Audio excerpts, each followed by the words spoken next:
नेता प्रतिपक्ष तेजस्वी यादव आज शहीद मोहम्मद इम्तियाज के गांव पहुंचे, जहां वो उनके परिजनों से मिले। इस दौरान उन्होंने कहा कि शहीद के परिवार के कुछ लोगों से मुलाकात हुई, लेकिन हम उनके गांव पहुंचे और उनके पूरी परिवार से मिले।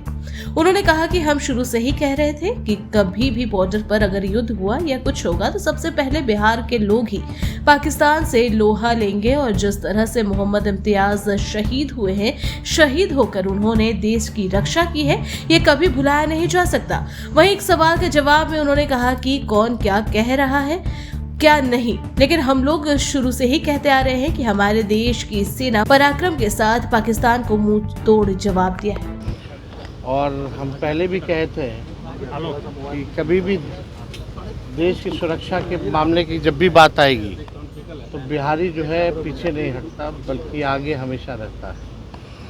तो हम लोगों को उन पे नाज है, तो इसलिए आज परिवार के लोगों से हम लोग जाकर के उनसे मुलाकात करेंगे।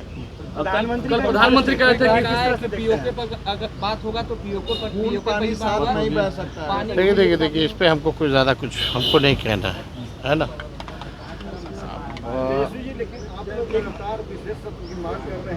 पार्लियामेंट में आके प्रधानमंत्री बोले, सब कुछ बताएं। तो देखिए हम लोगों का यही है कि भाई इतना मुंहतोड़ जवाब भारत की सेना ने दिया है।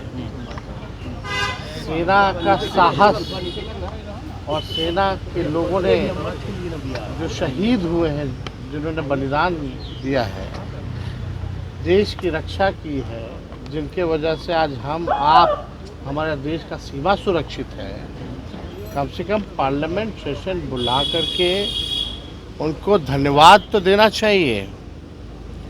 और ये पूरे देश के तरफ से जितने भी पार्टियां हैं अपनी बात को रखेंगे, और हम सब लोगों को गर्व है बहादुर भारतीय सेना पर। इसलिए हम लोग चाहते थे कि भाई कम से कम एक पार्लियामेंट का सेशन हो, कम से कम हम उन सैनिकों को धन्यवाद तो कर पाएँ। इसमें कोई बुरी बात क्या है? अगर हम लोग अगर चाहते हैं पूरा देश सेना को धन्यवाद बोलना चाहता है, और ये पार्लियामेंट से बड़ा प्लेटफॉर्म क्या हो सकता है?